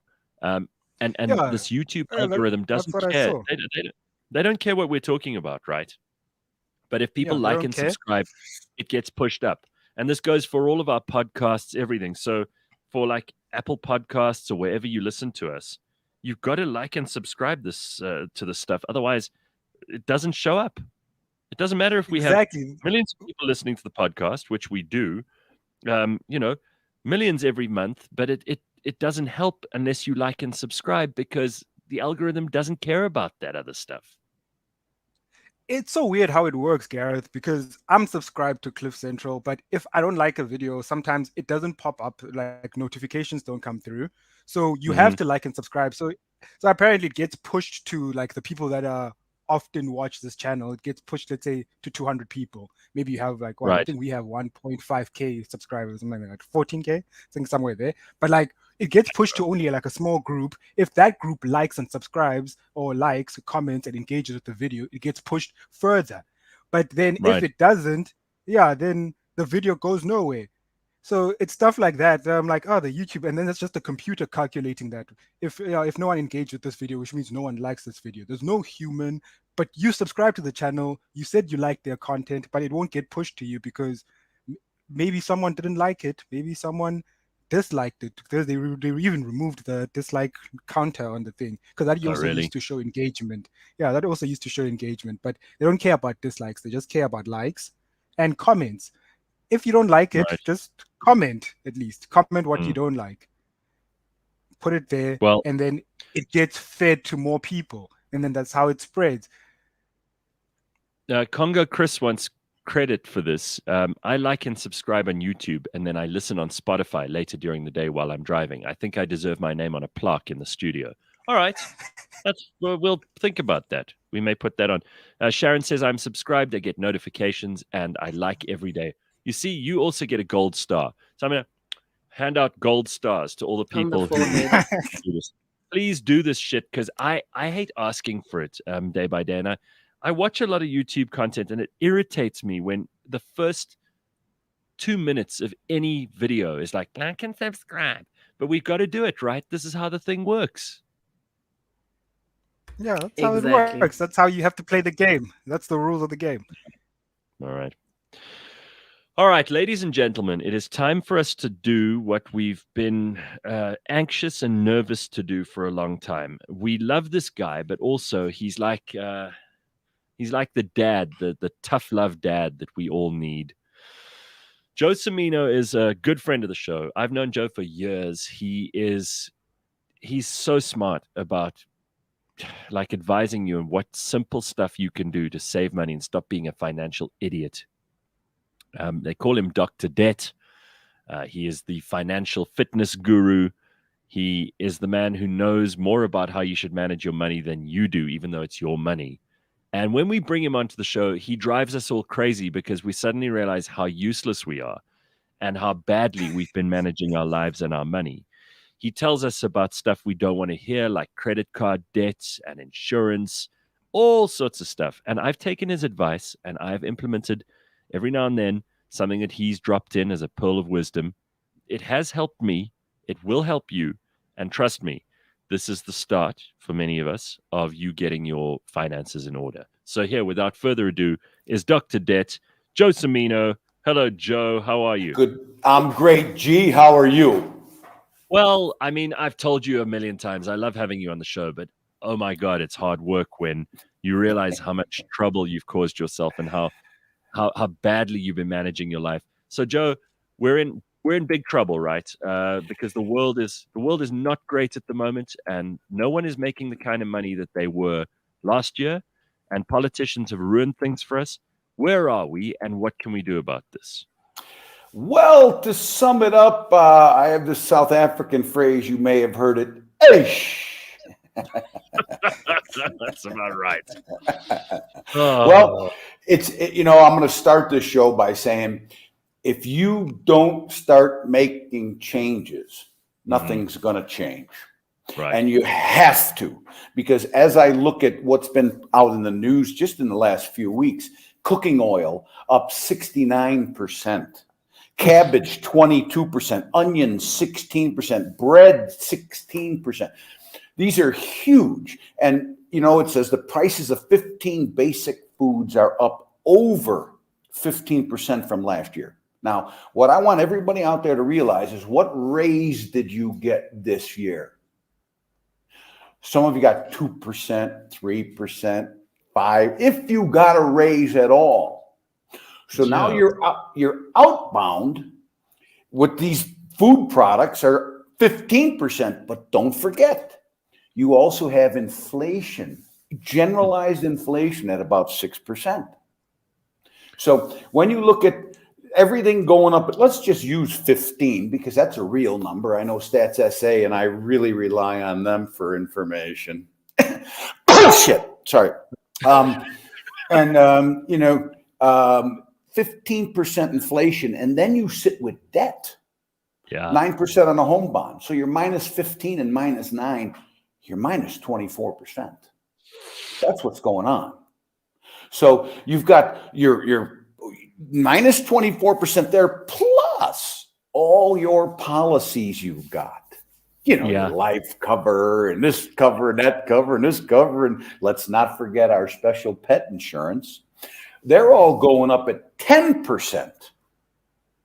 So you have all these huge drains. You're being squeezed. You're being strangled.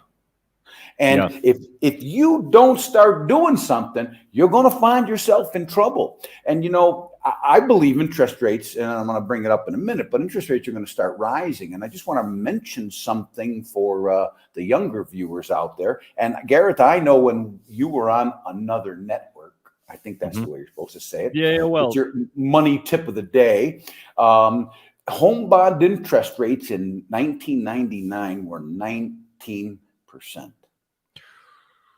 Remember those days? Yeah. And are you worried we could go back there? Not all the way there, but we're going to go up a few more points. That's for damn sure. I mean, you've got in MoneyWeb, warning bells are ringing about anger over rising costs, poor service delivery, load shedding, and unemployment. We're at 17 to the dollar now, and probably going to get worse. I don't know why the dollar's going nuts, the fiat currency over there, but the big one is the fuel. The fuel. Yes. And, when you talk about just on the 4th of July, they put 93 went up by 237 a liter and 95 by 257. Right. Well, that's the beginning, because then in about 3 weeks' time, that temporary fuel levy relief that the government put in place in April is going to come to an end again. So they're going to go up again. All right. So obviously, if you don't need to drive anywhere, don't. Filling your tank is going to cost you more whether you like it or not. But there's no way around this unless you just drive less. I totally agree with you. One suggestion is coast more. You can save money when you coast. Right. But, we're talking about fuel. And one of the side notes of this is for everybody with generators out there. I know my home generator is costing me $4,000 a month with the load shedding. That's insane. That's a tremendous ad. And if you don't have to drive, don't. But I'm going to tell you something people might not like about me. I have never bitched about the price of fuel. Never in my life. Because it just affects you. And, with the psychiatrists and psychologists I've been to in life, you don't want to bring up things to yourself that hurt you. It's like when a taxi cuts you off and you hit the hooter and you're screaming. The taxi driver, he doesn't care, and he's on his way, and you're screaming and upset. And well, guess who did that to themselves? So what you have to do is really start taking note of what it is you're doing and do a comprehensive audit. And that's what I'm going to be teaching your people today, because Leseche Kanyako said, this is almost a year ago now, as the pace of inflation increases, so will interest rates. So he gave the warning. Right. So the question you have to ask yourself, and a lot of people try to save money, is it better to, invest, save, or pay off debt? And what every one of your listeners needs to do is add up all the interest you pay on a monthly basis. Yeah. From the home bond, the car loan, the credit cards, the store accounts, the overdrafts, the personal loans, whatever you want. Add up all that interest. Then add up all the fictitious interest you're getting on your savings. And the reason I call it fictitious is because many policies out there, and even saving in a bank, they don't even beat inflation. So if inflation's 6.6% and you're getting 5 in the bank, everything around you is going up faster than your money. You're going backwards. And if you have a home bond at 9% and you're saving at 5%, you're going backwards. Right. So go ahead. Joe, just on these policies and things, because a lot of people have savings or they have policies, they've got a certain amount they put away every month to try and either invest or just gather interest. Some of these things tie you in for 15, 20 years. You can't get out of them. And if you try to cash out early, there are huge penalties. So you're screwed if you do, screwed if you don't, right? That's correct. I've been teaching this 26 years and it continues. And I know in 2020, there was a really good article about retirement annuities. I won't mention what insurance I shouldn't have said insurance. I won't mention what insurance companies these are with, but this guy says over 10 years, his annual rate of return was 1.92%, while his cost was 4.7%. So he said, in effect, after inflation, I'm worse off now than when I started investing. So what they want you to do is the first two things they hit you with is life cover and retirement. You need more money for retirement. Well, the statistic is 95% of working people don't have enough money at retirement. Now, why is that? Well, when you see the returns on these old policies, I remember reading the one, I won't mention the company, but over 16 years, they lost 34%. They only find this out when they get it. And these are the experts, right? These are Yeah, the ones who well, need to trust. These are the people who Yep. tell us. Now, I remember someone saying to me once that, there's an old school way of thinking, and it seems to still be prevalent. People say you must save your money, you must put it into a retirement annuity, you should have a pension, all of that stuff. And it seems to me like that is actually not good advice. And in 2022, we should be looking at other ways of managing whatever money you do have, let alone the money you don't. You've already spoken a little bit about like paying off your debt and how you're getting screwed by interest rates. But what about people who actually have, let's say they've just started their career and they can plan it from the start, which is, most of us don't. We've already made terrible mistakes. We've already made bad investments. We've already lost a whole ton of money. But for those people who are starting now, like let's say you're 20 something and you're in your first job, what should you plan so that you can maximize this, so that in 20 years' time, you're not sitting in the position that the rest of us are, where you've lost more than you gained?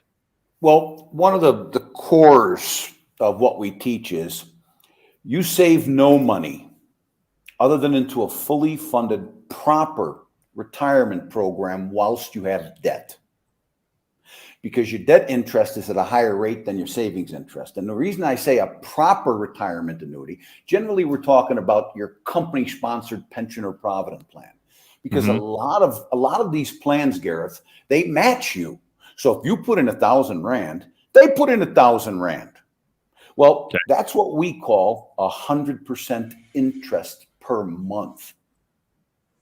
You can't beat that. You can't beat that. But what a lot of brokers do, and you always have to remember this, and I call them brokers. They might call them financial advisors, wealth planner. They might call whatever they want. But if they don't sell you something, they don't make any money. And as Jim Miller, the managing director of Financial Fitness, always says, if you don't have any money, they don't even want to talk to you. Right. So one of the easiest things to do is say, do you want to save on tax? Well, who doesn't want to save on tax? So what they do is when you're young, they lock you up into some retirement annuity. This is before you bought your house, before you bought your first new car, before you put money away for your future children's education. Yes. And they're locking you down, man. They're locking you down. You can't touch that money until you're 65 or something. And well, 55. 55. And what have you been doing? You've just been basically putting it in there, and they've been probably investing it poorly for you. Well, agreed. And, if they can lock you up and give you inefficient investments, you're going to continue to borrow. And when you realize who are the co-owners of some of the banks, you might find it's the insurance companies. You may have heard of a company called Stanlib. Yes. You may have heard of Nedcor, where Old Mutual's got a shot in Nedbank. So you keep buying stuff here, you keep borrowing there. That's called win-win for them. Guess what it's called for you? It's called, I feel like I'm not getting ahead in life, and I don't know why. And you're not. All right, so, Bakh'abantu, you're new to Joe's hard knocks and his truth. Do you want to ask him a couple of questions about your financial situation, or people that you know who may be in like a terrible position because they made bad decisions? No. I'm not new to Joe. From the listener point of view, the first time I'm meeting you. But credit cards, Joe. Can you tell people how much of a trap a credit card is? Cool. Yes. First off, it's not a credit card. It's not a credit card. It's a debt card. It takes you deeper and deeper and deeper in debt. And one of the simple things when I do my workshops and webinars, I teach people is, if you are not paying your credit card in full, and that's the way it always starts out, I'm going to pay this in full, Well, once you start making minimum payments, that tells you have a problem. And what the credit card companies did so nicely for you about 6-7 years ago is They lowered the monthly minimum payment. The minimum payment used to be 5%. So if you owed 10,000 Rand, your minimum payment was 500. Now they lowered it to 2.5%. So instead of 500, your minimum payment's 250. Now that's great, except you'll be in the payment for almost 55 months. That's almost 5 years. So when you start thinking every time you use your credit card, it's going to take me 5 years to pay this off. And don't forget, in the meantime, you're having children. All your policies are going up at 10%. Inflation's eating up your disposable income. You're getting strangled. So you start to rely more and more and more on this credit card. And now we can tap our way to the poorhouse. And that's what goes on. People are just constantly using credit cards. And, I always tell them, use cash. Use cash. They say, oh, this is Joburg. You can't carry cash. And I tell them, you don't have any. So don't even bring that up. I mean, my ATM drop, 5th of July, was about 1,400 Rand. The average across 10 accounts. That's what they got on the 5th of it. Was actually the 5th of July. That's all they got. Yeah. And that's in Gallo Manor here, So credit cards they're a necessary evil because you have to begin your credit experience. So here's my suggestion. Number one, you're not going to get a Visa right off the bat. So go to Jet, Woolworths, Foschini, whatever you want, and get a credit card and put a 5,000 Rand limit on it. That's what you do. You cannot hurt yourself with 5,000 Rand. They'll give you 25,000. Yeah. You put the limit on. 6 months later, after you use it and pay it off, you've got your credit history now. You go after your Visa card, put a 10,000 Rand limit on that. Because you can't hurt yourself with 10,000. Then cancel the Jet card, the Truewords card. You don't need all these cards. You're talking to a guy that I used to have 3 Visas and about 7 store accounts. Okay. And I maxed them all out, and it took me 10 years in America. 10 years. After that, my girlfriend left me, but we're not going to go there. I'm not going to say because I didn't have any money, she left me. I'm not going to say that. But I was broke, and my heart hurt. And, you start, Lord, you're in church, right? What happened, And then he sent me Jim Miller, and it worked. So slowly but surely, people get more and more credit cards, and they're diversifying a problem. So put a limit on your credit cards. They're going to call you. In fact, Standard Bank, who I'm canceling today because they keep charging me a card fee and a service fee. And I tried to use my card and they declined it. And they owe me money. They said I put the wrong PIN in. I have a straight PIN across all my accounts. And the manager's going to call me back. They didn't. I'm firing them today. Let me quote that famous president in America. You're fired. Okay. You put the limit on your cards. That's what you have to do. 5,000 on a store account, 10,000 on a Visa. That's it. I could tell you people that earn millions and they owe 465,000 Rand on credit cards. Oof. I know these people. And those credit cards, it's no different between them and a mashonisa, who will give you an outrageous cash loan at 30%.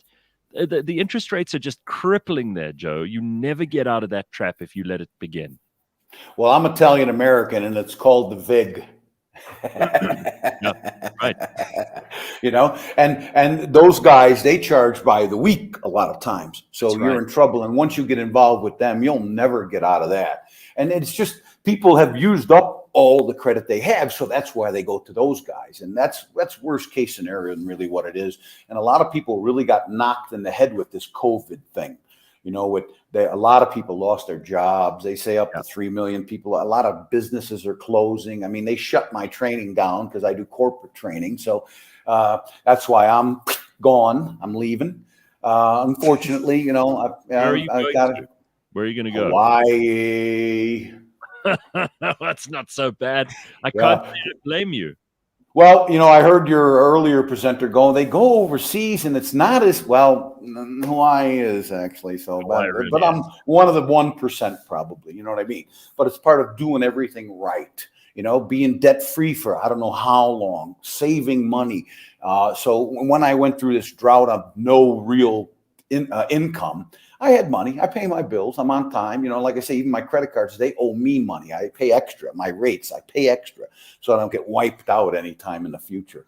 But going back to Bakh'abantu's credit card thing, if you can avoid them, it's your best bet. But you do need to start a credit profile because one day you're going to want to buy a car and you don't have 200,000 Rand because your first car should be used, not new.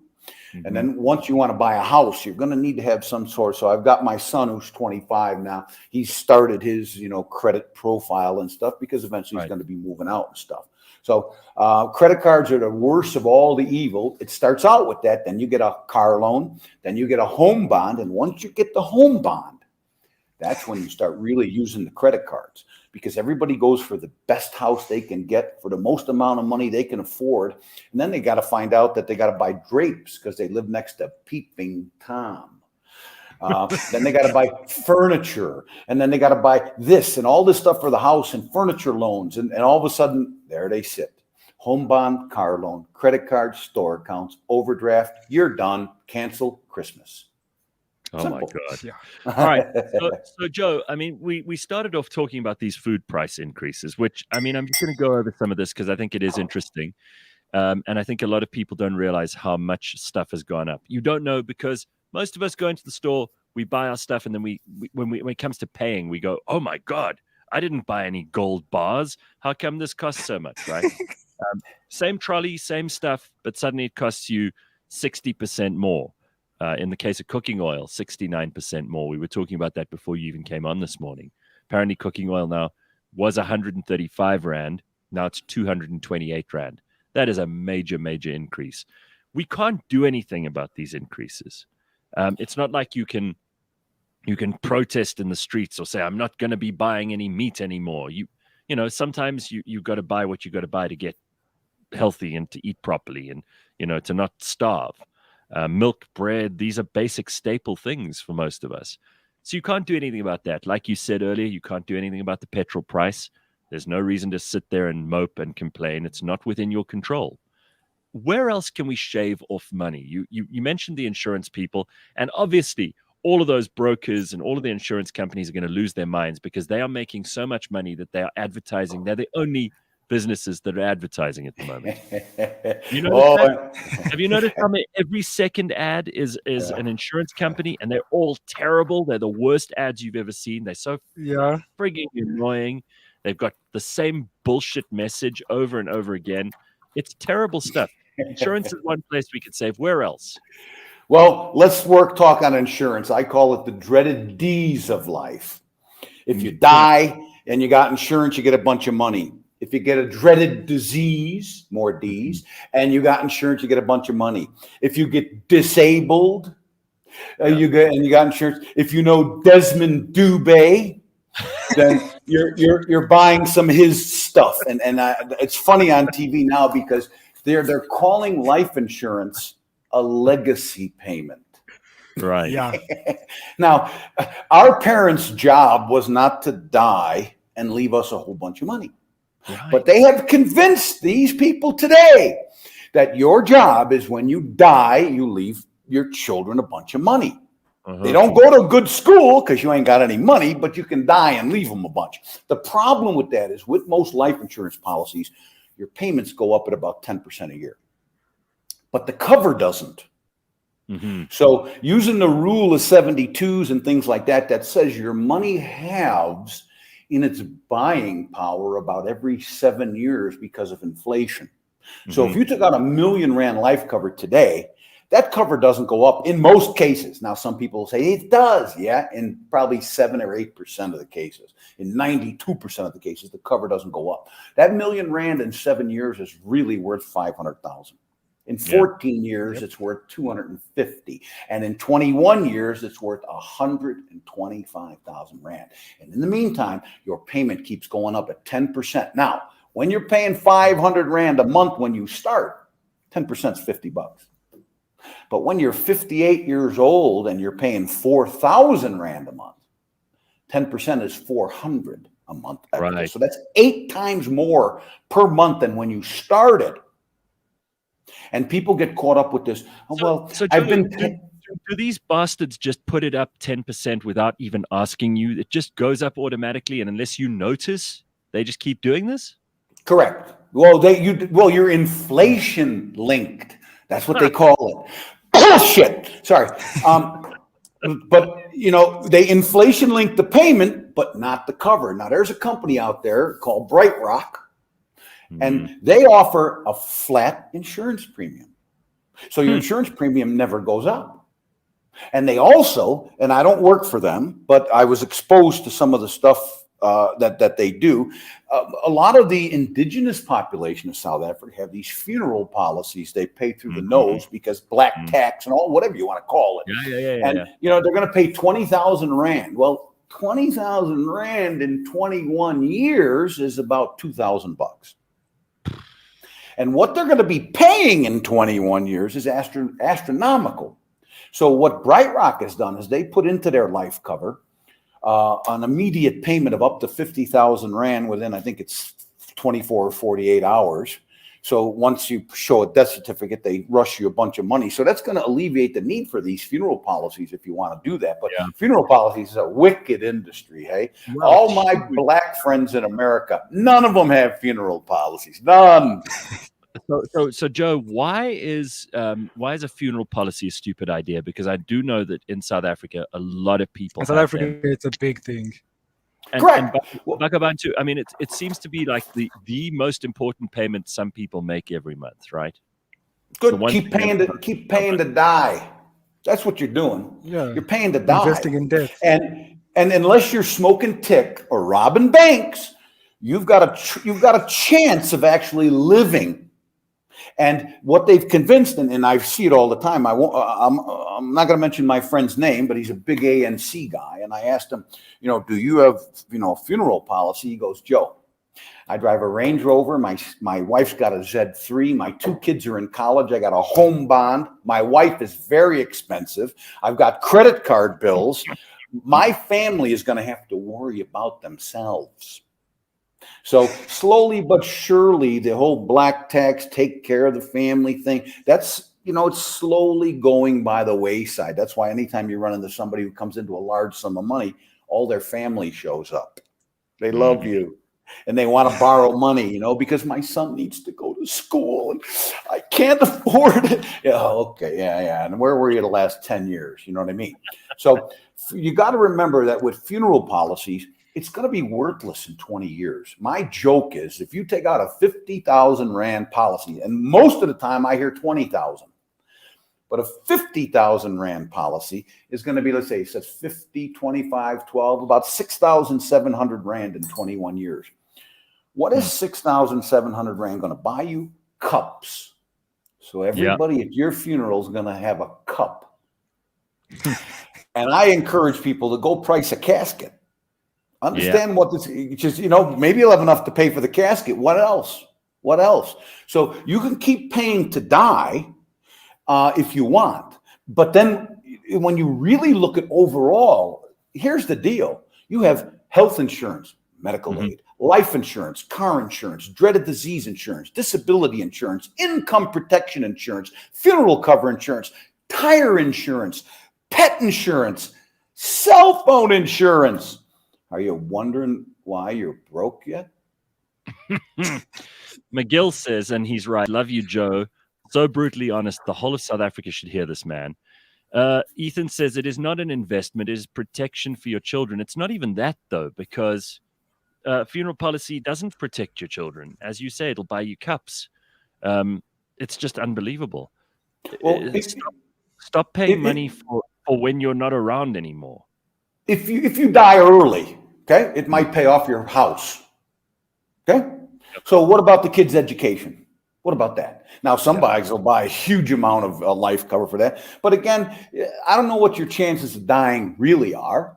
I know it's going to happen. We don't know when. But how about this, Gareth? How about if we live a debt-free life, we pay off our house in 7 years, and then we don't have a home bond payment, a car payment, or any credit card payments, and then we can put our kids through school. Now you die, You don't have any home bond payment, credit card payment, you know what I mean? And then your pension or provident fund from your job pays out.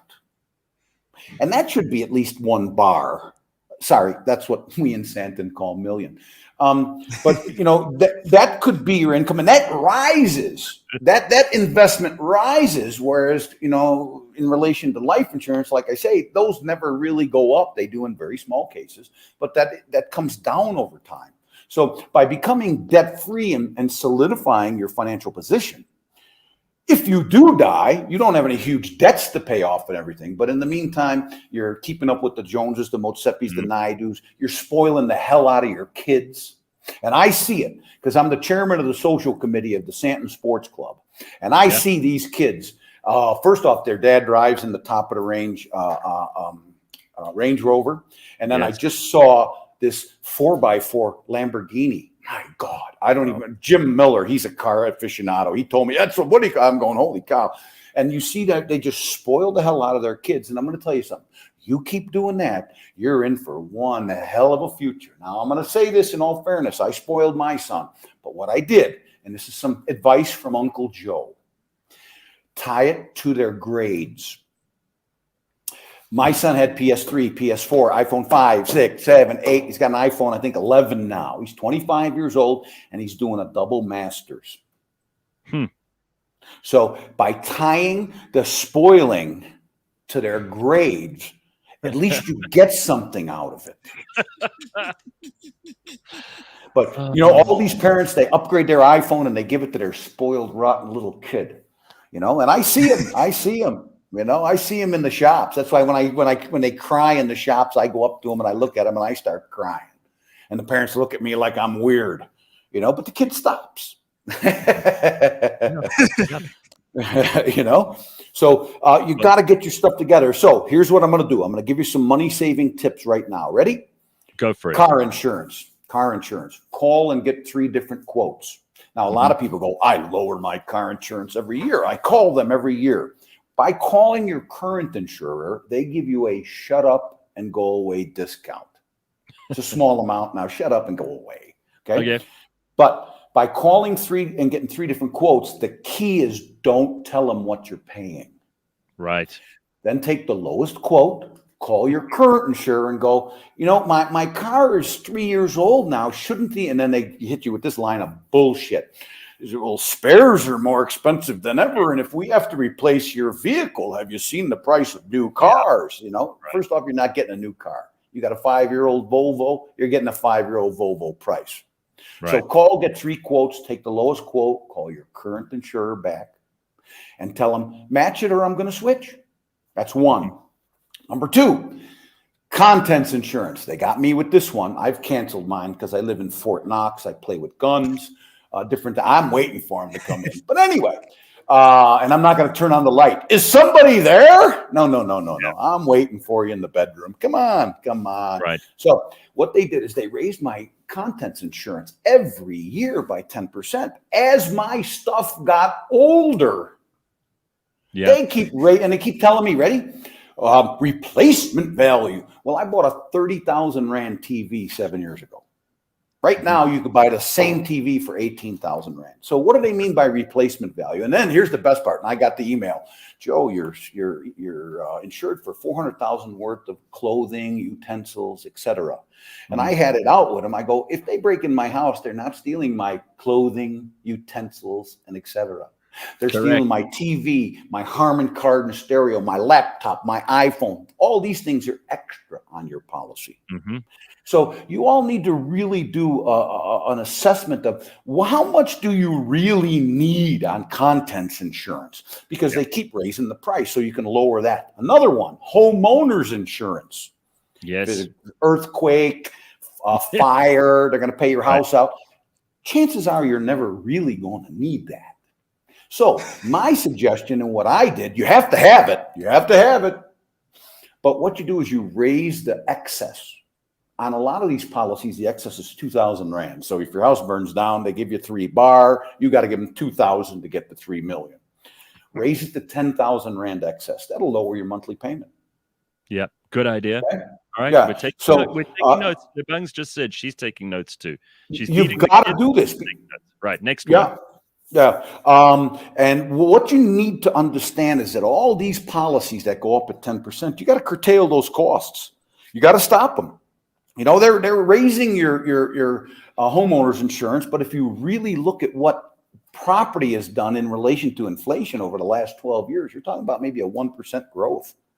But yet they're raising your house price at an exponential rate. So you need to have somebody who comes in and really shows you the truth. It's hard to find these people because, as I said, unless they can sell you something, they're not going to do anything for you, you know? So you've got to fix those insurances. If you want pet insurance, more power to you. It's like I told you before, Gareth, when I was a kid, when my pet got sick, he ran away. It's amazing. Every time my pets would get sick, they ran away. Somebody left the gate open, you know? Now, when I got older, I figured it out, you know? But, we love him, and he needs 16,000 rands worth of whatever. Okay, cool. Yeah. Yeah, dental work. Yeah. He's got bad breath. Oh, okay. Well, that's because he licks his bum. But anyway, so you got to really look at all these insurances and do you really need them all? What you have to do is become debt free. So let me go on there. You guys need to, and if you want, send me an email. Gareth, you'll have all my info when I leave. Right. But I'll send you 2 worksheets. One's a debt position worksheet. One's a spending plan. And you can look at what you really pay and what you really have and what you really need to fix. Because, ladies and gentlemen, here's the bad news. Government is broke. Yep. Municipalities were looted and broke. We lost a plethora of jobs and businesses during COVID, and many of them are not returning. So where do all those jobs and employees who used to pay income tax, where's all that tax money? Yep. Gone. You know, a couple of weeks ago, they said millionaires are leaving the country. They're closing their businesses. More tax money. Gone. Who's going to pay all the taxes for this socialism that exists? Because we in the ruling party, we want to help the poor. So we're going to make everybody poor so we can help more people. That's the way it works, you see? So they, and you got the president saying in Durban about a week and a half ago, we've got the German company or the French company who's going to come to South Africa. But with all the red tape of business, overregulation, high taxes combined with occasional electricity and definite crime, who's really coming here? Yep. Unfortunately, I'm gone. September 6th, I'm on my way to Hawaii. So here's what I'd like to do for the people of South Africa. Our corporate training.